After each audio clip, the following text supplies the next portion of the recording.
sorry, but welcome to my Guild Wars 2 New Player orientation. I am Rook. This video is from a recent stream that I did, dedicated to the new player experience. We leveled a character from 1 to 10 live on Twitch, and provided just a bit of general information about starting out. So, let's talk about things that you should know as a new player in Guild Wars 2.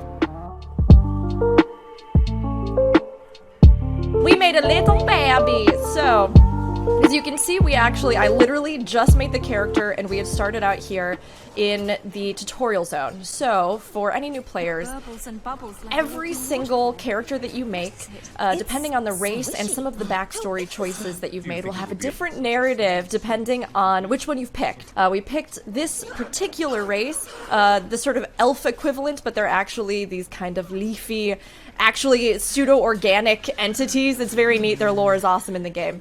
And they started us out within the dream here, which is going to kind of function as our basic tutorial. Ultimate basics here for anybody who might not know. If you hit M, like in many other games, it'll take you to your map, and you can always see what your next main objective is by this green marker that'll appear. So here it's going to tell us to speak with Kaith's spirit, which we can also see in our upper right-hand corner, where it'll always kind of orient us and then show us the compass about where we need to go. Merchants, vendors are always going to be marked with stuff kind of like this. This is somebody's personal golem that they've set up. And then interactable NPCs will always, be able, you can go up to them and you can usually hit F to interact or to talk with them, greet, that kind of thing, right? So basics for all of our new players. Guild Wars 2 does make use of tab targeting, so if you look at an enemy and then you hit tab on your keyboard, it will automatically target that enemy with a little arrow indicator. In Guild Wars 2, typically, your first attack here is going to be an attack that if you just let it go, so I just hit 1, and you can see it has this little arrow around the border. If you just let it go, it will just continue to chain your attack. And certain classes will actually have different building iterations, right? So in your rotation, you might, if you scroll over it, usually you'll see when they have chaining attacks at different levels, it will add little panels underneath that will say, like, on the second hit, will X, Y, or Z, right? And you can at any time disable that auto, just continuous attack by holding down Control and then right-clicking that #1 ability. Not all weapons and all classes have that auto attack or special unique skills with it, but a lot of times they do, so it's always good to keep an eye on. And then your 6th skill is typically your heal skill. So there's going to be something there that will give you some kind of heal, which is why they've started you out in the tutorial here essentially with your auto attack and then a heal so that you can recoup your health and get an idea of how that works. This tutorial zone is kind of separate from the world as well. So if you're a new player, this is basically just here to allow you to get kind of familiar with it. Oh no. Familiar with what's happening. So this is how they're sort of introducing you to the idea of events in a zone. Not just throw yourself into a pit, but actual events that happen. So you can see that here on this little mini-map in our tutorial area, an orange circle has appeared on the map itself. This is an event, right? So it's something that for a limited time will pop up on the map and may have different parameters for how it operates. You can see over here that in the corresponding orange text, it's outlining what our goal is and what we need to do for this event. So, hold out against the Nightmare Hounds. We just gotta kill all these doggos. If you're trying to do an event on a map and you're like, wow, I really don't seem to be making progress and I don't understand what's happening, if you look over at this, a lot of times it will very clearly tell you exactly what you need to do, which can be really helpful. Tree Dragon, you will name him Elmwood. It's a very good name. So this is kind of an example of a boss fight in the game. We have the boss himself, which has 2 targetable legs. And you can see that they're active and that you can target them based off of these little arrows. Then we have what's known as ads in the game. So these ads are essentially just little minions that the big boss might summon, that you might have to get through or fight or burn down for whatever reason. During all of this, you're going to see some different ground markers. So, if we can find them. He dead. We'll show you again in a second. The red circles and things like that on the ground were essentially markers indicating that this is a bad thing, or a bad thing's about to happen here. Don't stand in it. Elwood, no! We had to kill him. Continuing our little educational shenanigan. First, I wanted to just take us around the map. So, as a new player, when you complete your tutorial, so that little mini-map, that mini-zone that we were in, they will introduce you to kind of one of the maps, the first areas for your race, right? If we hit M again to open up the map, it'll show us exactly where we are. So we started out Village of Astoria.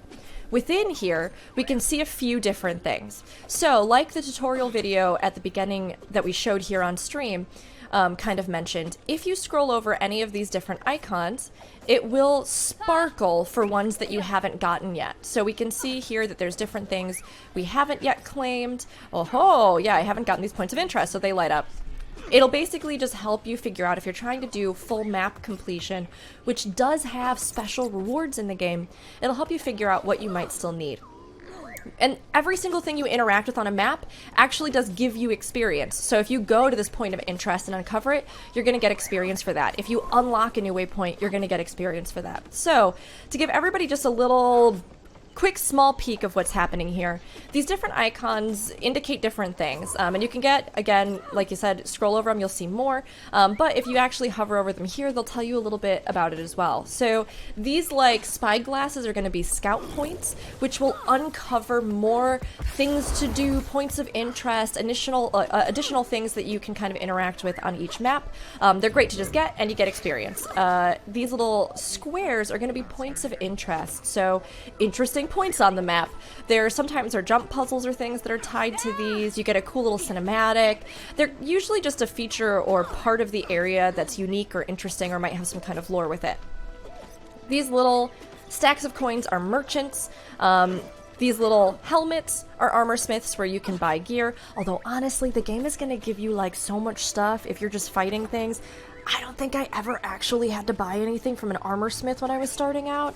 They're just gonna dump more gear in your lap than you know what to do with for the most part, but they are there as well. And then weaponsmiths too, so that you can buy weapons. Sometimes with the weapons, it's kind of nice because if there is a new weapon you want to try for your class that you just haven't had the luck of getting it to drop or something, you can just pick them up and then try out those skills, because every weapon for every class will have new skills, and it'll give you more of a play style to work with.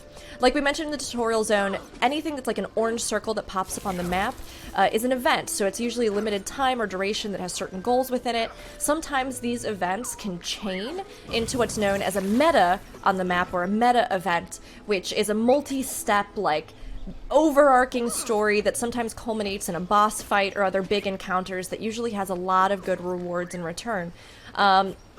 Those like orange areas, the events on maps too, are usually the best way to just get raw experience. You can see that the actual world itself is huge, is massive, but they have done you a bit of a solid in that any new characters that you make will automatically have a few different waypoints unlocked. So usually they allow you to at least get into or close to the major cities and the major racial cities, so that like if you have a friend that started in the Char homeland, you can go over and hang out with them, and you can both, you know, quest and adventure there and then pop back over to your place or things like that. Okay, so we're just gonna take a quick look. Hold on. This is so spooky. I'm sorry, I just saw this quaggan ghost, and I just got very happy. That's all. That's it. That's the end of the story. We're gonna go around. Welcome to Astoria. You can see that she'll give you a little bit of lore. She'll also uncover some things. So here, by talking to her, we had these hearts revealed on the map. So hearts are essentially locational quests versus other MMOs or games where you might have to go talk to somebody, and then that person is like, go run your butt halfway across the map to go get five candy corn and bring it back to me. In Guild Wars 2, your quests take place at the location. So if somebody is having a problem, like right now, we're going to talk to this friend, they will just tell you what the problem is, and then you will do it there at that location. Seize the moment. So if we talk to Warden Delilah, she's just saying, hey, farmers have a lot to contend with out here. Can you lend us a hand with some problems we're having? When we talk to her, we can see that being in the heart will then, again, in our upper right-hand corner, give us information about what we need to do. Help Delilah keep the farmer's field safe, kill termites, uproot termite larvae, and feed prickly fruit to hungry moas. So there are different things that we can do within this quest, this heart, to fill the heart up and complete the quest itself. So we know we need to look for larvae, so we'll go mess with this larva and then squish it. And then we also know that we can kill termites that are around. So here's another termite larva. We can pull this guy up, and it'll tell us that we're making progress. So there it just said, hey, you helped her. Good job. Good job pooping. You did it. And then we know that the moas get hungry. So if we interact with the tree, it'll knock down the fruit, and then the moas get fed. So you can do basically anything within those, like, areas to fulfill the requirements of this heart. And as you work towards it, it'll just fill this heart up, letting you know that you are making progress towards the goal. Some hearts can be a little obtuse or weird, or the location that they actually want you to engage with is like further away than where the heart actually is. So if you ever run into one where you're like, I literally don't understand what they want me to do, like roam around the area and see if you can find any of the things that they might be referring to in that particular spot, because sometimes they may just be a little bit further away, or you might just have to, you know, look for where it actually takes place. I call them locational quests, right? You go to the location, and then you do the quest, as opposed to there being like one person who's like, oh yeah, I heard that, I heard Stephanie said that over in this corner of the map there's a bad stuff. Oh, that Philip was telling me that his wife got angry at him, so you need to go buy Philip's wife a gift. Don't make it too good though, or she gonna fall in love with you. When you finish it, so here you'll notice that we just filled up this heart, and if we look at our map, the heart itself will all fill in gold, and if you've done that at least once for each heart, it will tick the task off of your world completion meter. When you finish it, you can go and you can talk to the person that gave you the quest, which will then open up a vendor for you. So once that heart is completed, the person is like, great job, hey, now that the worms aren't going to kill all our crops, do you want to buy something from me? And these vendors usually operate off of a currency known as karma, which you get from like doing good deeds within a zone, right? From interacting with things, doing stuff, completing quests. You'll get karma for a variety of different things, but usually it's sort of a map thing that you gain by being a positive influence within the world itself. You can see how much karma you have down in the corner. It also shows up in your currency menus. And then sometimes these karma vendors actually have pretty good stuff. We finished it. They say, great job, you did it, you completed the quest, it tells you what you're going to get for it, you accept those rewards, and then like I said, you can trade stuff in at the vendor.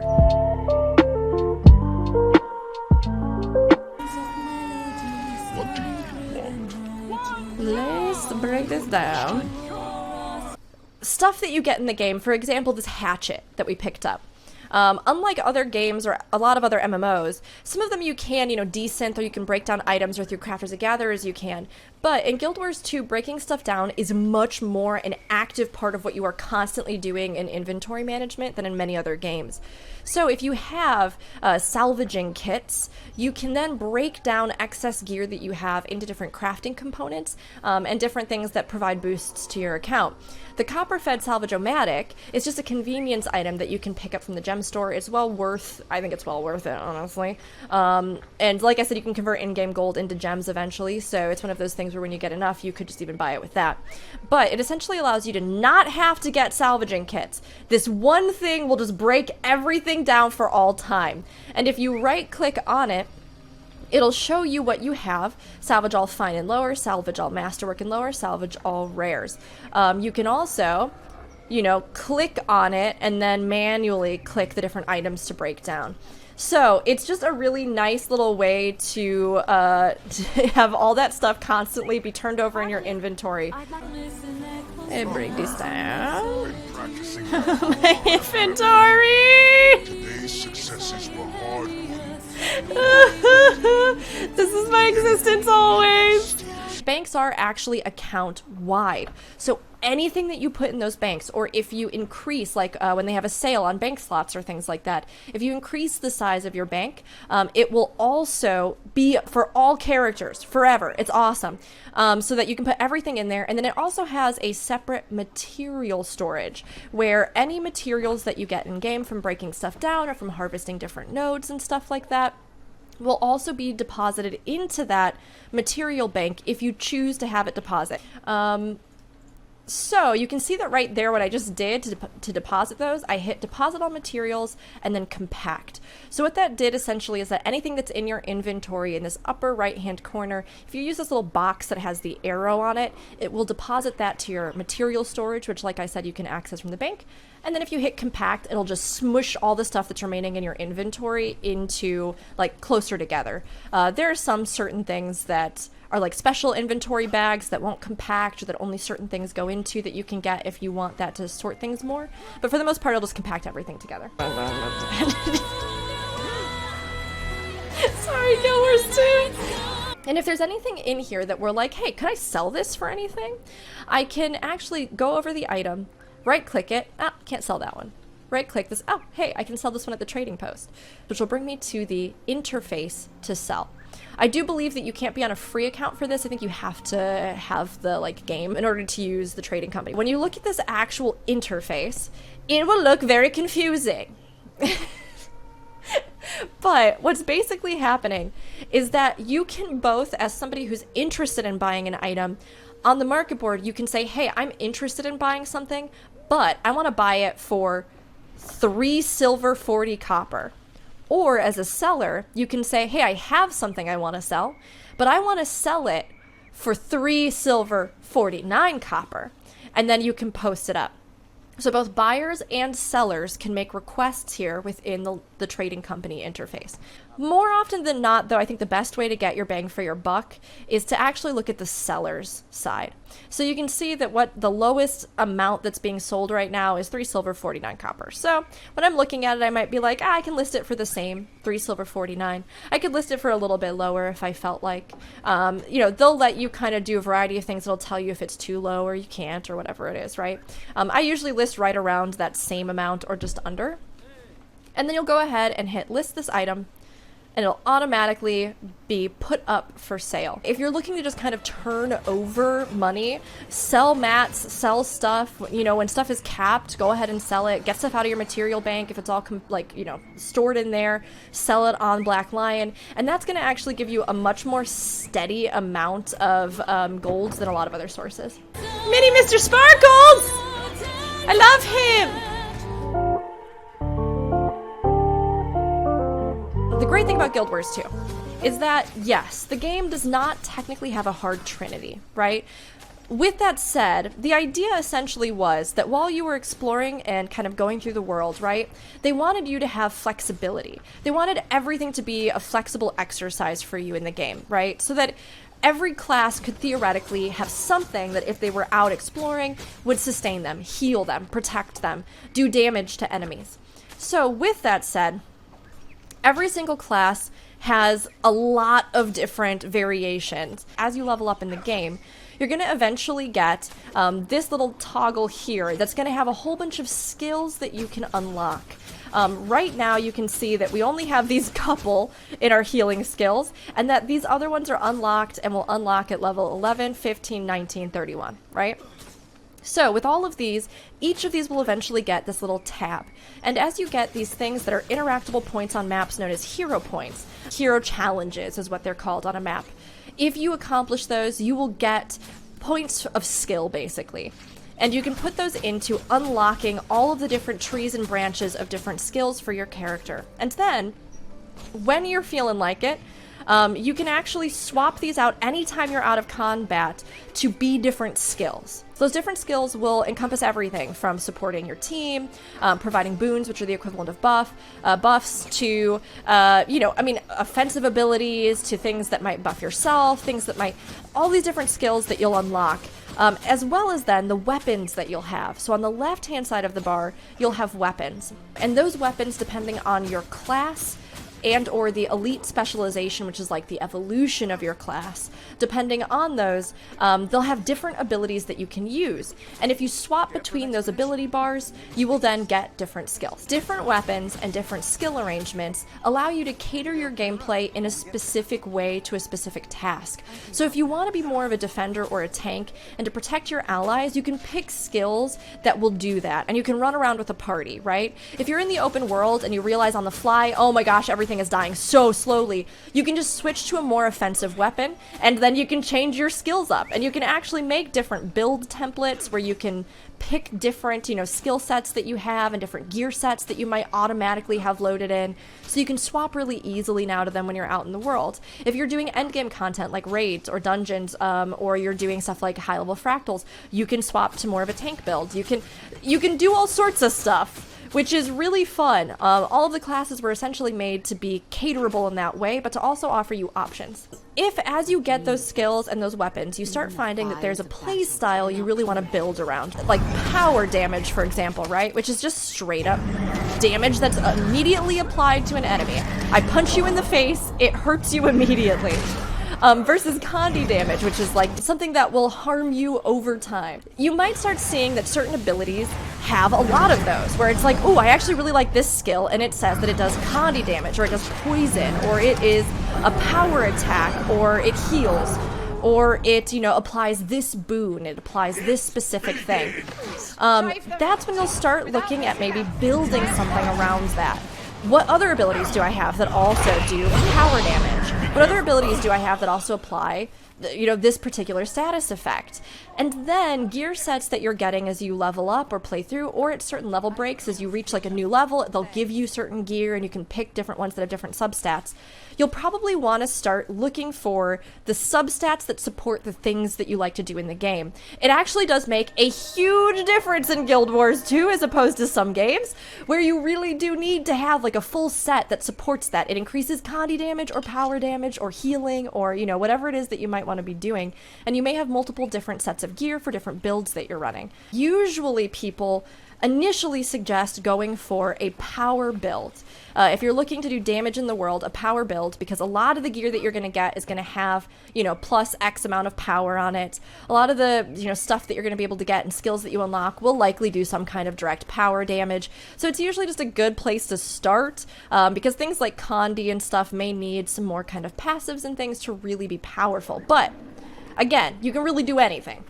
You don't have to feel completely like limited by that. You can really start building whatever you want, whenever you want, and you're probably going to be okay. So another thing to talk about really fast is that occasionally in the open world, you might see something like this, right? So there's this little icon that we're standing next to that has this sad person who's falling down.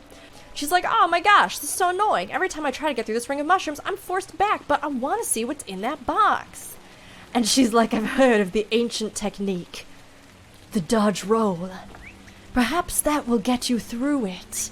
So you can see here, you can dodge to avoid danger by pressing the V key or double tapping a movement key, which you can also disable. I think I disabled a while back the like double tapping because sometimes it would do that in the middle of fights and it's super annoying. You want to use your dodge roll when you need to use your dodge roll a lot of times, right? So dodge roll will consume this yellow sort of endurance stamina bar that's above your health. And you can see here that we have theoretically 2 dodge rolls at our disposal before it has to recharge. So, if we try to walk straight into this... No! But if you dodge roll through it... What? Amazing! So, for the duration of time that you use a dodge roll, you are essentially invincible.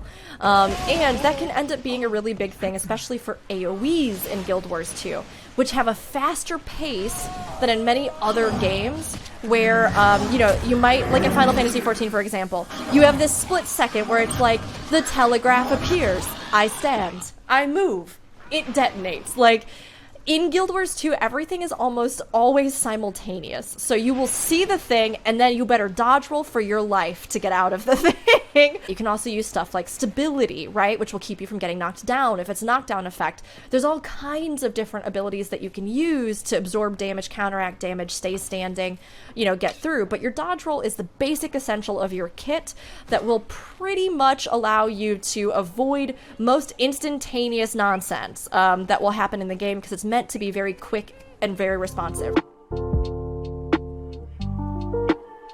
The base game is free literally always. You can download it, free game, straight up. And there's never any subscription in Guild Wars 2. Both of the expansions themselves are bundled together for $30 and oftentimes go on sale for 50% off. So it's like, it's possibly one of the lowest cost to entry games, MMOs on the market right now, but that I think delivers the most content and stuff just in the game for having no subscription and having anything else, right? It doesn't feel like they've ever let that be to the detriment of the game. They've just really used it to make it more accessible for people and players, which is awesome. There's no pay to win. Anything that's in the cash shop is just cosmetics, some quality of life stuff, or endless harvesting tools, or those sorts of things that just make stuff a little bit easier for you, right?